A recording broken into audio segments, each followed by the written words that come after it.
Hello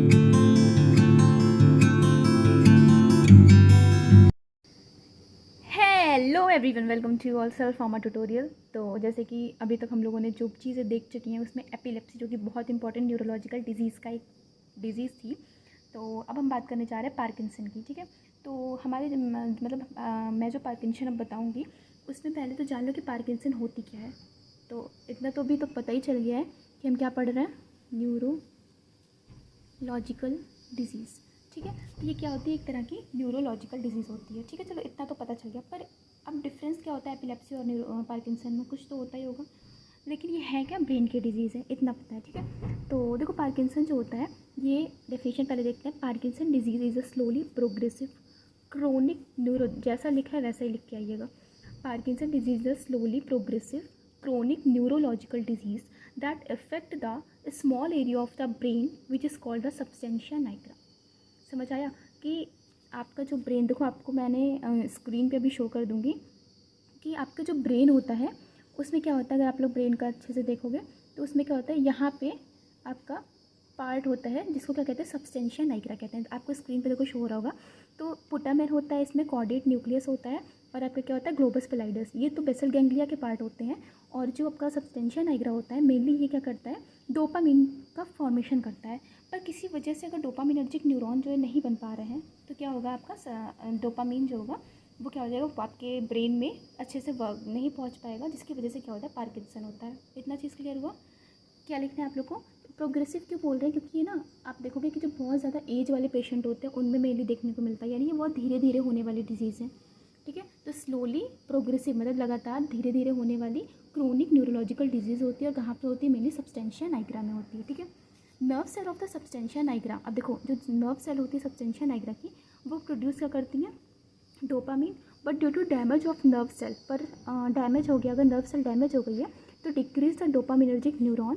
तो जो dopaminergic neuron है वो क्या है, डिक्रीज हो जाएगा एंड प्रोड्यूस डिजीज़। तो क्या हो जाएगा, डिजीज़ प्रोड्यूस होगी। अब अगर बात करते हैं तो सबसे पहले ये आया कहाँ से। ठीक है, तो लंदन के डॉक्टर जो है जेम्स पार्किंसन, वो फर्स्टली पब्लिश किया था 1870 में। और इसका नाम क्या था पहले, शेकिंग पाल्सी। क्योंकि शेकिंग क्यों बोलते हैं, इसमें बहुत ज़्यादा जो मतलब पेशेंट रहता है वो बहुत ज़्यादा मतलब उसका हाथ पैर ऐसे कांपता रहता है, मतलब शेक होता रहता है हर वक्त। ठीक है, तो इसको क्या कहते हैं, शेकिंग पाल्सी बोलते हैं। चलो अब बात करते हैं इसकी ईटियोलॉजी की, यानी कॉज क्या हो सकता है। तो अगर देखो नॉर्मल देखा जाए, आपको स्क्रीन पे भी मैं शो हो रहा होगा। तो अगर नॉर्मल बात किया जाए तो क्या होता है,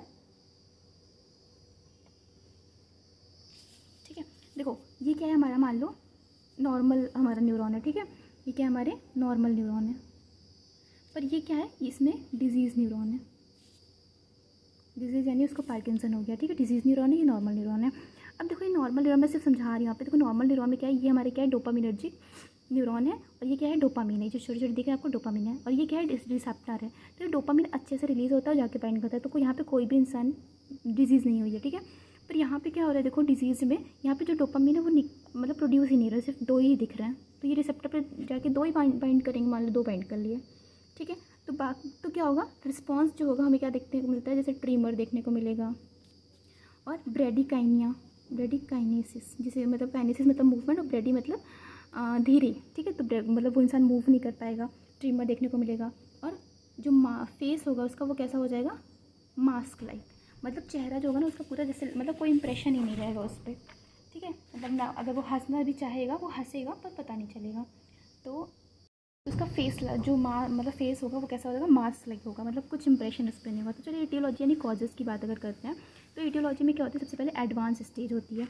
मतलब पहली बात कि ये जब 60 साल के ऊपर चला जाता है कोई इंसान तो देखने को मिलती है। सेक्स जो होता है वो मेनली मतलब फीमेल्स जो होता है उसमें कम होता है कंपेयर टू मेल, मेल में ज़्यादा होता है। लो एस्ट्रोजन, जैसे मान लो किसी की जो मीनोपॉज होता है यानी मेंस्ट्रुअल साइकिल जो होती है फीमेल्स में, जब वो स्टॉप हो जाती है तो एस्ट्रोजन का लेवल भी कम हो जाता है। तो लो एस्ट्रोजन लेवल की वजह से क्या होता है, मेनली ये मतलब जो पार्किंसन है वो होती है। Exposure of the pesticide, tumours या फिर पॉइजन वगैरह, जैसे एमपीटीपी एक पॉइजन होता है, अगर इसका एक्सपोजर हो जाता है मतलब ये पहुंच जाता है किसी इंसान के अंदर तो उसकी वजह से पार्किंसन होता है। Low level of the vitamin, कोई हेड ट्रॉमा हुआ है, या फिर जीन म्यूटेशन। ये देखो जीन म्यूटेशन ये हर जगह आएगा, लेकिन कौन कौन सी जीन इन्वॉल्व है ये इंपॉर्टेंट है। सबसे पहली हमारी होती है अल्फा सिग्निफिलिन। तो देखो क्या होते हैं हमारी बॉडी में अल्फ़ा बीटा गामा कई तरह की सिन्यूक्लिन प्रेजेंट होती है, ये प्रोटीन होती है। तो अब जब ये सिन्यूक्लिन जो होती है जब बहुत ज़्यादा फॉर्मेट होने लगती है, जब कोई जीन म्यूटेशन होता है तो बहुत ज़्यादा फॉर्मेशन होने लगता है इनका, और इसको क्या कहते हैं, लीवी बॉडी, इसको क्या कहते हैं, लीवी बॉडी। तो ये जो लीवी बॉडी होती है ना, मान लो किसी को डायग्नोसिस वगैरह कराई जाती है तो क्या होता है, हमें पता चलता है कि अगर उसके अंदर लीवी बॉडी है तो हमें पता चलता है उसको पार्किंसन हुआ। लीवी बॉडी क्या होती है, group of synuclein, alpha synuclein का जो ग्रुप होता है उसको लीवी बॉडी कहते हैं, ठीक है। तो ये चीज़ याद रखिएगा। तो पहली हो गई हमारी अल्फा सिन्यूक्लिन, दूसरा था पिंक वन और पार्किन DJ1। पार्किन और DJ1 ये जीन के नाम है, आपको याद करना पड़ेगा। GBA का ग्लूकोज सेरिब्रोसाइड, LLR8 आप लोग 2-3 इसमें से लिख लीजिएगा, बहुत है। ल्यूसीन रिच रिपीटेड K1, और जो हमारा अल्फा सिन्यूक्लिन और LLR K2 होता है, ये क्या होता है, यंग पार्किंसन से रिलेटेड होता है। मतलब एज वाले में उतना ज़्यादा नहीं दिखता जितना ज़्यादा आपको किस में दिखता है, यंग, यानी 21 से 40 साल की उम्र में दिखता है मेनली, ठीक है।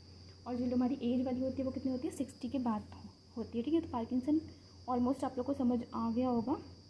तो मैं यहाँ पे देखो आप लोग को जो मैंने डोपामिनर्जिक वाला बताया है, ये यहाँ पे भी आप लोग को अच्छे से मतलब दिखा दे रही हूँ एक बार कि क्या होता है, डोपामिन का लेवल कम हो जाने की वजह से क्या होता है, वो अपने रिसेप्टर पे बाइंड नहीं कर पाता, जिसकी वजह से ट्रिमर, ब्रेडिकाइनिया ये सब देखने को मिलता है, ठीक है। या ए काइनेंसिस भी उसे कहते हैं, ए मतलब एब्सेंट और काइनेंसिस मतलब मूवमेंट। तो अब इसमें आगे बात करते हैं पार्किंसन की पैथोफिजियोलॉजी। तो देखो पैथोफिजियोलॉजी ना बहुत ही मतलब समझना ईजी है, क्योंकि जैसे मैंने एपिलेप्सी में बताया था फ्लो चार्ट की तरह, वैसे यहाँ पर भी मैं बताने की कोशिश कर रही हूँ जिससे आप लोग को अच्छे से समझ आ जाए।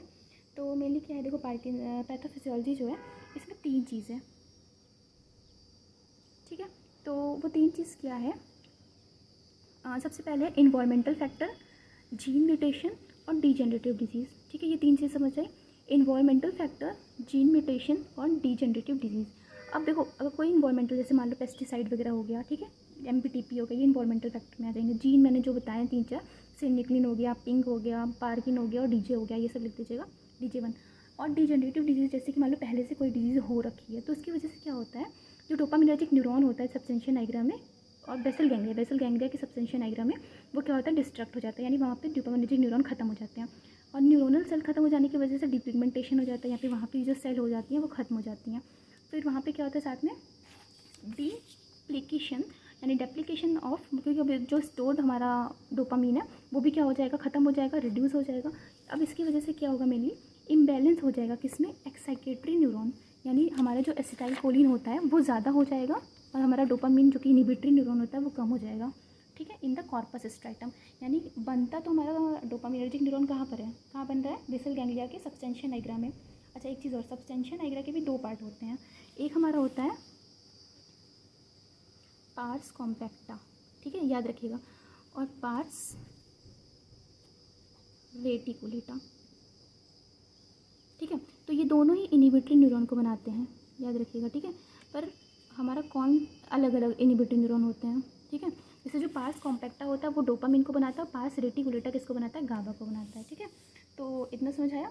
तो जो पार्स कॉम्पैक्टा अगर कभी पूछ ले, वैसे याद रखिएगा बस कि डोपामिन के लिए मेरा पार्स कॉम्पैक्टा होता है, यहाँ आपको लिखने की ज़रूरत नहीं है, बस यहाँ पे ये लिखना है कि अब देखो, लेकिन हमारा जो डोपामिन बनता तो है हमारा कहाँ पे, सबस्टेंशिया नाइग्रा में, लेकिन वो वर्क कहाँ पे करता है, वो जाता है डोपामिन फिर कॉर्पस स्ट्रैटम के पास, आपके ब्रेन में ही होता है कॉर्पस स्ट्रैटम। अब वहाँ पे लेकिन क्या होगा, हमारा इनहिबिटरी न्यूरॉन तो है ही नहीं, क्योंकि वो बन नहीं रहा तो पहुँच भी नहीं पाएगा, तो डोपामिन का लेवल कम हो जाएगा और एसिटाइलकोलिन का लेवल बहुत ज़्यादा हो जाएगा। अब इसकी वजह से क्या हो जाएगा, बॉडी मूवमेंट इम्पेयर हो जाएगा, यानी ट्रिमर देखने को मिलेगा, रिजिडिटी, काइनेशिया मतलब ए मतलब एब्सेंट और काइनेशिया मतलब मूवमेंट, और पॉस्चरल इनस्टेबिलिटी मतलब वो उसका पॉस्चर कोई मेंटेन नहीं रहेगा, कभी हाथ उठाया है तो वो उठाया रह जाएगा, हाथ नीचे रखा हुआ है तो नीचे ही रखा रह जाएगा। कप, जैसे कप का गिलास मतलब कप जो है चाय का कप, अगर उसको वो पकड़ रहा है तो वो पकड़ा ही रह जाएगा, ठीक है, वो उसी मतलब मूव में रहेगा। कहते हैं स्टैचू बोल दोगे किसी को तो वो जैसा है वैसा ही रह जाता है, तो ऐसा कुछ होता है पार्किंसन में, ठीक है। तो आई होप आप लोगों को ओवरव्यू तो पार्किंसन का क्लियर हुआ होगा। नेक्स्ट अब हम बात कर लेते हैं इसके सिम्टम्स वगैरह की, जो कि आप लोगों को मैं लगभग बता चुकी हूँ। तो सिम्टम्स में सबसे पहले है ट्रिमर देखने को मिलता है, रिजिडिटी, बहुत हाथ पैर उसके कड़े हो जाएंगे, काइनेशिया या फिर ब्रेडिकाइनेशिया यानी मूवमेंट नहीं हो पा रहा है, postural instability, sleep disturbance, pain, cognitive मतलब बहुत ज़्यादा एंजाइटी डिप्रेशन में रहेगा, ढंग से सो नहीं पाएगा जिसे डिप्सीनिया कहते हैं, यूरिनरी फ्रीक्वेंसी बहुत ज़्यादा, उसको वॉशरूम जाना का मतलब ऐसा रहेगा, constipation, orthostatic hypotension, sexual dysfunction, ठीक है। अच्छा यहाँ पे मैंने और एक चीज़ मतलब लिख रखी है थोड़ा एक्स्ट्रा, जो कि आप देखिएगा, स्टेज 0, 1, 3 और 4, 4 स्टेज की मतलब 5 स्टेज होती है। फर्स्ट स्टेज में तो कोई पार्किंसन डिजीज़ नहीं पता चलती। स्टेज फर्स्ट में यूनिलैटरल इन्वॉल्वमेंट जो होता है वो होता है। स्टेज 2 जो होता है उसमें बाईलैटरल इन्वॉल्वमेंट, यानी यूनिलैटरल मतलब एक साइड में पहले मूवमेंट वगैरह बंद होना हो स्टार्ट होगा। फिर स्टेज 2 में जो होगा वो दोनों जगह स्टार्ट हो जाएगा। स्टेज 3 जो होगा फिर उसमें क्या होगा, mild to moderate impaired with postural instability, मतलब बहुत ज़्यादा जो होगा माइल्ड टू मॉडरेट इम्पेयरमेंट दिखने लगेगा, मतलब धीरे धीरे वो बढ़ेगा। लास्ट में वो क्या हो जाएगा, चेयर या फिर मतलब व्हील चेयर पे ही परमानेंट हो जाएगा या फिर बेड पे, ठीक है। तो और इसमें एक चीज़ और इंपॉर्टेंट है, डायग्नोसिस। तो डायग्नोसिस के लिए कुछ नहीं, बस सिटी स्कैन करा जाता है, मेनली कंप्यूटर टोमोग्राफी, MRI करते हैं, मैग्नेटिक रेजोनेंस इमेजिंग, और last finding of the Levi body in the disease. मैंने जो बताया ना कि फाइंडिंग करते हैं लिवी बॉडी की, तो वो थी finding of the Levi body in disease, ठीक है। तो आई होप आप लोग को इतना चीज़ें क्लियर हुई होंगी।